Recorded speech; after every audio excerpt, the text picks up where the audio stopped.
जय श्री राम। बहुत बहुत स्वागत करता हूं आप सभी का एक बार फिर से अपने YouTube चैनल पर। मैं पंडित आशीष शर्मा। मेरा आज का ये वीडियो कन्या राशि के जातकों के लिए बहुत ही खास है। इस वीडियो में विस्तार से चर्चा करूंगा कि आने वाले जो 90 दिन हैं वो आपके जीवन के लिए कैसे रहने वाले हैं। एक ही वीडियो में 90 दिनों की जानकारी यानी 3 महीने का राशिफल मैं आपको देने जा रहा हूं, जिससे आप अपने आने वाले समय के अनुसार योजना बना सकें, कार्य कर सकें और सावधान भी रह सकें कि मेरे साथ आने वाले समय में स्थिति कैसी रहेगी, व्यापारिक तौर पे, सामाजिक तौर पे, स्वास्थ्य के तौर पर, शिक्षा, व्यवसाय, प्रेम संबंध, संतान, नौकरी, लाभ, हानि, ये सब कुछ इस एक ही वीडियो में हम आपसे कैसे कवर करने वाले हैं कि भी चंद्रमा से यानी आपकी जन्म राशि यानी आपके मून साइन पर आधारित है ये वीडियो कि आपकी जन्म राशि से आपके चंद्रमा से ग्रहों की क्या मूवमेंट हो रही है आने वाले 3 महीने में यानी अप्रैल, मई और जून 2023 के अंदर। इस वीडियो में मैं बताऊंगा डेट टू डेट आपको कि कौन सी डेट से लेकर कौन सी डेट आपके लिए अच्छी है, कौन सी खराब है, कहाँ सावधानी है। जीवन के सभी मुख्य स्तर पर इस वीडियो में विस्तार से चर्चा होगी। तो आइए वीडियो की शुरुआत करते हैं। और आप स्क्रीन पर जो देख रहे हैं ये 1 अप्रैल 2023 के दिन प्लेनेटरी पोजीशंस हैं, जिसको आधार मानकर हम प्रेडिक्शन करेंगे, फलादेश देने का आपको प्रयास करेंगे और उस आधार को आगे चलाते हुए जब जब कोई ग्रह राशि परिवर्तन करेगा तो उसके बारे में भी हम आपको विस्तार से यहाँ बताएंगे। तो आइए वीडियो की शुरुआत करते हैं कि कन्या राशि के जातकों के लिए कैसे रहेंगे 90 दिन। ये हमारा आज का विशेष और मुख्य विषय जिस पर हमारी विस्तार से चर्चा होगी। सबसे पहले मैं बात करूंगा आपके स्वास्थ्य और सम्मान को लेकर कि भी बहुत ज़रूरी होता है जीवन में व्यक्ति का सम्मान, उसका कॉन्फिडेंस लेवल और उसका स्वास्थ्य।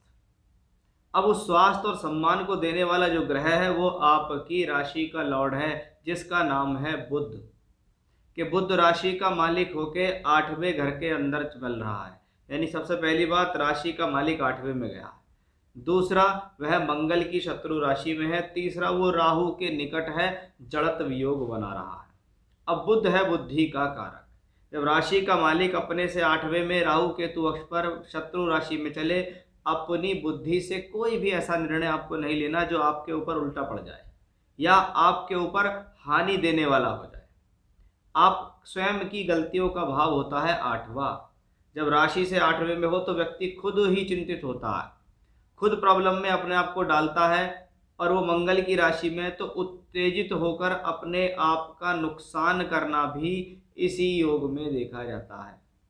यानी ये प्लेनेट कहता है कि भी अपने आप को परेशानी में मत डाल लेना, अपने आप को किसी कर्ज में मत डाल लेना, अपने आप को किसी ऐसी दुविधा में मत डाल लेना जिससे आप अपनी ही गलती से, अपने गलत डिसीजन से फंसते चले जाओ। क्योंकि ये शत्रु राशि में है तो ये आपको लॉस दे सकता है। ये राहु के साथ है तो आपकी बुद्धि को मलिन और बुद्धि को भ्रमित कर सकता है। आप किसी की सुनेंगे नहीं, अडिग प्रवृत्ति के हो जाएंगे। अब ये जो बुध है, अगर आप इसकी पोजीशन देखें तो 6 अप्रैल से लेके माफ़ कीजिएगा 31 मार्च से लेके और 7 जून तक जो बुध हैं वो मेष राशि में ही रहेंगे। यानी जब तक ये ग्रह 8वें घर में रहेगा तब तक स्वास्थ्य संबंधी चिंता दे सकता है, सम्मान में कमी ला सकता है, आपके खुद के फैसले आपके ऊपर भारी पड़ सकते हैं और आप अपनी ही गलतियों से अपना नुकसान कर सकते हैं। बहुत ज़्यादा सावधान 7 जून तक रहना होगा। जब तक बुध यहाँ है तब तक प्रॉब्लम का विषय, यानी अप्रैल और मई दोनों पूरे महीने आपके लिए क्रिटिकल साबित होते दिखाई दे रहे हैं। अप्रैल के यानी 7 जून के बाद ये प्लेनेट यहाँ से निकल के 9th हाउस में आएगा, तब आपकी बहुत सारी प्रॉब्लम्स को सॉल्व करेगा। आपके जीवन में जो भी रुकावटें, परेशानी, दुविधा चल रही थी, हेल्थ इश्यूज चल रहे थे, सम्मान में गिरावट चल रही थी, वो सब सॉल्व होगी। लेकिन देखा जाए तो अप्रैल के महीने की शुरुआत से लेकर 7 जून का सफ़र बुध का यहीं रहेगा। कभी ये वक्री होंगे, कभी ये मार्गी होंगे। इस कारण ये इस राशि में लंबे समय तक हैं। और जब तक ये प्रॉब्लम चले, मैं आपको साफ कहना चाहूँगा कि इन 3 महीने में आपको ध्यान तो रखना ही है जो मैंने आपको बातें बताई हैं, लेकिन आपको ये भी ध्यान रखना होगा कि इस दौरान आपको भगवान विष्णु का स्मरण करना है। आप भगवान विष्णु के कोई भी प्रतीक का स्मरण कर सकते हैं, या कहिए कि भगवान विष्णु का जो स्वरूप है, जैसे हम विष्णु सहस्त्रनाम की बात करें, आप विष्णु सहस्त्रनाम का रोज पाठ करें।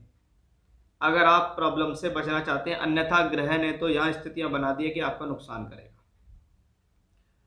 तो ये तो था आपका स्वास्थ्य और सम्मान को लेकर चिंता अवश्य स्पष्ट रूप से दिखाई दी है। आइए देखते हैं कि शिक्षा, प्रेम और संतान के नजरिए से ये 3 महीने कैसे रहने वाले हैं। पंचम भाव से हम ये सब चीजें देखते हैं। 5वें घर के ऊपर किसी भी प्रकार से शुभ प्रभाव इस दौरान नहीं दिखता। पंचम भाव का मालिक शनि 6ठे भाव में चलता है अपनी राशि में, यानी कहीं ना कहीं आप अपने जीवन में प्रयासरत हैं शिक्षा के लिए। क्या आप लगातार शिक्षा के लिए मेहनत कर रहे हैं, कॉम्पिटिटिव एग्जाम की तैयारी कर रहे हैं, या पूरी मेहनत से आप अपने जीवन में लगे हुए हैं। बहुत से लोग ऐसी स्थिति में घर से बाहर जाके पढ़ रहे हैं, दूर जाके पढ़ रहे हैं, ट्रैवलिंग कर रहे हैं पढ़ाई के लिए। लेकिन इसमें एक प्रॉब्लम है कि आपके पंचम भाव के ऊपर मंगल का प्रभाव आ रहा है। ये थोड़ा समझिएगा कि मंगल जो है मिथुन राशि में गोचर कर रहे हैं 12 मार्च से 10 मई तक, यानी पूरा अप्रैल और 10 मई तक 40 दिन तक मंगल का जो ट्रांजिट है वो मिथुन राशि में रहेगा। और मिथुन राशि से बैठ के मंगल की 8वीं दृष्टि पंचम भाव पे आती है, यानी तब तक आपको अपनी एजुकेशन स्पॉइल होने से बचानी है, अपनी गलती से नुकसान नहीं करना, अपनी जोश जल्दबाजी से नुकसान नहीं करना शिक्षा में, अन्यथा ये कॉम्बिनेशन शिक्षा में नुकसान दे सकता है। यही कॉम्बिनेशन आपकी प्रेम संबंधों में खटास ला सकता है, दोनों के बीच में लड़ाई झगड़े करा सकता है। इस कॉम्बिनेशन के दौरान आपको जो आपका संतान से संबंधित स्थितियां हैं वो शुभ नहीं है। अगर गर्भ में संतान है तो संतान में पीड़ा हो सकती है, गर्भ में पीड़ा हो सकती है, किसी प्रकार की परेशानी आ सकती है। सिजेरियन डिलीवरी कराना एवं जिनको संतान है उनकी संतान के स्वास्थ्य को खराबी या संतान से को लेकर चिंताएं या संतान को के साथ संबंधों को लेकर चिंताएं इस मंगल की वजह से दिखती हैं। यानी इन 3 महीनों के अंदर मैं कह सकता हूं, क्योंकि उसके बाद मंगल नीच का भी होगा। ये मंगल 10th हाउस में बैठकर काम बिगाड़ने वाली स्थिति ज़्यादा करता है, क्योंकि वो आपकी राशि के लिए शुभ ग्रह नहीं है, वो आपकी राशि का शत्रु है, अष्टम का मालिक है, दशम भाव में चल रहा है, आपके पंचम भाव को पीड़ित करता है और बाद में ये नीच का होगा 10 मई के बाद कर्क राशि में पहुंच के फिर ये पंचम भाव और पंचमें शनि दोनों को दृष्टि देगा। यानी अकेला मंगल आपको प्रॉब्लम दे सकता है। उपाय मैंने आपको बताया कि भगवान विष्णु के स्वरूप की पूजा करो और हनुमान जी की पूजा भी अपने जीवन में डाल लो, अन्यथा प्रॉब्लम दिखाई दे रही है स्पष्ट रूप से। आइए देखते हैं विवाह और वैवाहिक जीवन पर इन 3 महीनों में क्या होने वाला है। कि देखिए, विवाह कराने वाला जो प्लेनेट है वो बृहस्पति है। वो सप्तमेश होकर सप्तम में बैठ के ये गारंटी देता है कि भी जिन लोगों के विवाह हो चुके हैं उनके विवाह विच्छेद नहीं होंगे, उनके वैवाहिक जीवन में ये प्लेनेट प्रॉब्लम नहीं आने देगा। कोई आती है तो उस प्रॉब्लम को सॉर्ट आउट करेगा, ये बृहस्पति यहाँ स्पष्ट रूप से दिखाई देता है।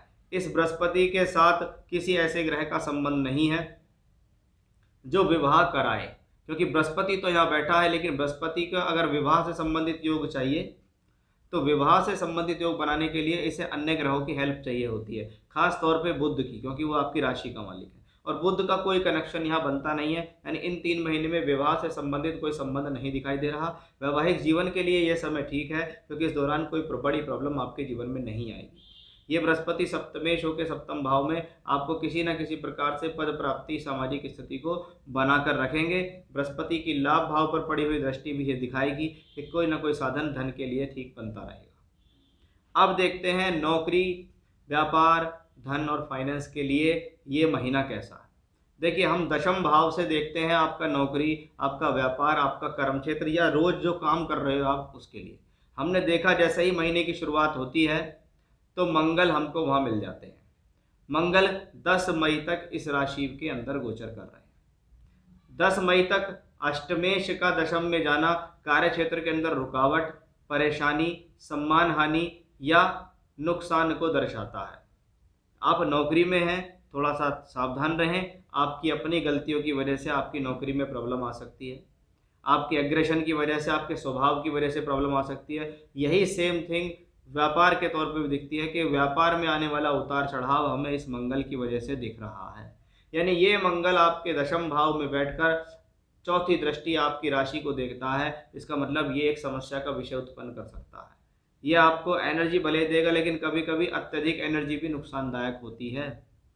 वहीं आपके दशम भाव का मालिक कौन है? बुध है। वो बुध अष्टम भाव में है, राहु केतु अक्षस पे है और शत्रु राशि में है।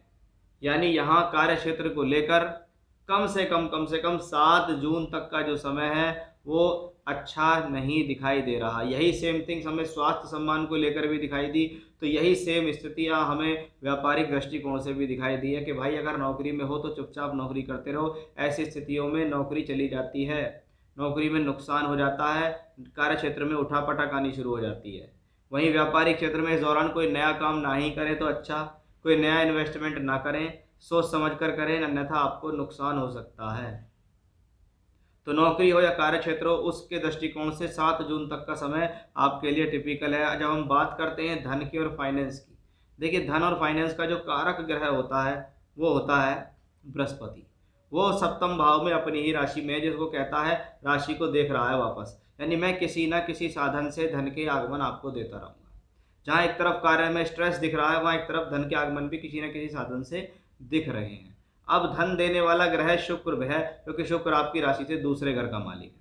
अगर हम शुक्र की स्थिति को देखें तो जब अप्रैल का महीना शुरू होता है तो 6 अप्रैल तक शुक्र 8वें घर में चलेंगे, लेकिन उसके बाद ये शुक्र अष्टम से निकलकर भाग्य स्थान में आएंगे, जो कि इनकी अपनी राशि होगी।